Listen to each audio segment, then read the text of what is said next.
So this year marks the 50th anniversary of the American Psychiatric Association's removal of homosexuality from its Diagnostic Manual in 1973. The year led to an important shift in mental health practices as clinicians stopped asking questions like, what causes homosexuality? And how can we change it? And focus instead on the health and mental health needs of LGBTQ plus patient populations. Psychiatric diagnosing of homosexuality as a mental disorder began in the 19th century. Many psychiatrists, including Sigmund Freud, looked at homosexuality as psychological immaturity or illness. American psychiatry mostly ignored the growing body of sex research that saw homosexuality as normal. All this started changing in the wake of the 1969 Stonewall riots in New York City. Finally, in 1973, the American Psychiatric Association, the APA, the largest psychiatric organization in the world, made history by issuing a resolution stating that homosexuality was not a mental illness or a sickness. Okay. Nothing centered around your penis since everybody always talking about penis? This is not the right. All right, I like boys. So are you giving me the video or am I just going to stand here and smile at the camera? All right, question number 5. You look so beautiful when you smile. Right, You look I smile, so right? beautiful, God, right? these teeth cost me a lot of money. Fantastic. Caliente, All right. yes. Question number 5 with a Bacardi shot. You wouldn't do this to Al. That's not a question. That's more of a All comment. All right, question number 5 with a Bacardi shot. Wait, is it true that 50 years ago, queer was a mental illness? It is true. It is Yeah. It's true, right? Yeah. But I wanted Yeah. to shot because I want to take a the shot. Take the Well, shot. it was categorized as that. It was not really that. But what I love about what you've just shared in that story is that you had the 1969 Stonewall riots. This happened in 1973. And what happened in between, the pressure and activism on and the letters and The protests. and people call and the protests that happened every year until they reevaluated it, that these kind of big seismic societal changes do not come without protests, sometimes a riot to make it happen. It's That's what I time. think. We need another one of those. We got to be at every pride possible. There are celebrations, but there are also protests at the same time. But can you imagine the people? Well, I can't imagine the people because they're the same people who think the crazy shit that they think about trans. Okay, I mean, it's like so people back then who literally thought that everybody at this table were mentally ill. So- you know, and some of us ended up in mental wards. Absolutely. So again, so to your point, 50 years is not that long It's ago. not. And so those are the people who are now in state houses. A lot of them are in state houses and running governments. First thing. The second thing was they said that it was caused by the nervous system or issue with the nervous system. I'm like, I'm the most calm. I got a fat booty in the bed. So how is that a nervous? And so I thought that was hilarious. But then they did that research in certain places where it was men-dominated spaces so prisons and other places where they did the research. Well, if it's only me and Jonathan in the cell together, of course we're going to bump uglies because, I mean, that's all we got to do all day. And so, so when you go through that research and you realize how they were setting all this up to make it look negative, they were doing a self-cause. They were doing it to defeat their cause. But I challenge everyone. There's a video on XTube or one of Twitter of 1960 where Caucasian men are going into a bathroom and they were getting it on. Real natural, everyday people. And so it made me wonder if those general people were doing it, those are the people they should be having that conversation with about why is this the only place that you can go to feel safe to have sex? And because you're escaping your realism and talk to those people about why. And make this study, and maybe would not have waited until 1973 to make a change because it's always been. We've always felt comfortable. Well, because We're nobody never going cared. anywhere. Because nobody cared. But okay, let's look around the table. Okay, there's professional people at the table. Okay, I know what each of you guys do, right? So, 50 years ago, right? If you said you were gay, they would think that you would have a mental illness and you wouldn't be able to be a teacher. You wouldn't be able to be a coach. You wouldn't be able to be a teacher. You wouldn't be able to be, everything that you've done. Right. You wouldn't be able to do. Okay, would you be out if you were 50 alive years? back then? No. Wow. But not even a thought. Not even well, maybe I would want to be my true, authentic But self. imagine throughout. I know. He's like, nope. Nope. Be out. Imagine throughout Zero. history, right? The amount of the amount of LGBTQ plus people we have in our community. Go back 50 years, right?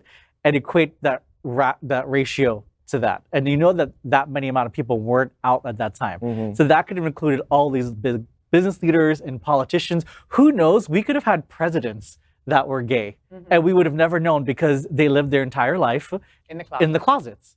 We know? had presidents, Andrew Garfield. and they only did it in the closing night, or they're only the concubines. So you're right. We can't say we haven't. We just don't know. We don't know. It's never been proven. And we will never. So when know. I saw this story, right, like I got very emotional.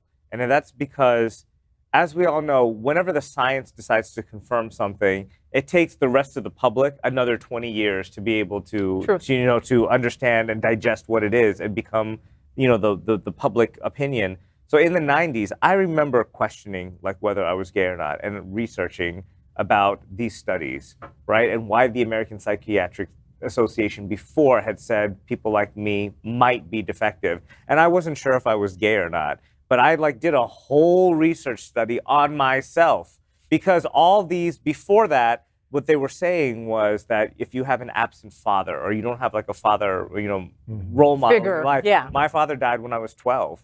So I was like, am I defective because of this? Did this make me this? Is my mom domineering on me, which she was? And I was like, man, do I fall into the stereotype? Is this really like a defective situation? And that maybe political correctness told them not to do this. And so it took me a while for me to, even though I was confident in who I was and I wasn't depressed or anything, I had to try to figure out is this really? Am I defective, and did something happen to me to make this? And when you tell people you're a lesbian, were you raped as a child? Did something happen? Somebody touched you the wrong way? Blah blah. No, bitch, I just like pussy, right? So I understand what you're saying. Now, do you still feel that you're defective to some degree? Not at all. At all. Not even. At all. I feel like it's my superpower. I'm like all the things that I was praised for when I was younger about being creative, being an artistic, a musician, being intelligent. I even think. Maybe this is not even politically correct to say, but I think gay people are smarter. I think we are. People, we're creative, we're able to understand kind of a masculine and feminine thing at the same time. And I feel like, and when I remember telling my mom when she was struggling, after year one, I was like, all these things you were proud of me for, I'm like, this is my superpower. Yeah. I'm like, if I was straight, I'd be like your other son. But that's why this lie works so good about gay being a mental illness, because when you're just starting to figure out, we all have those questions of, well, what's wrong with me? Where does this come from?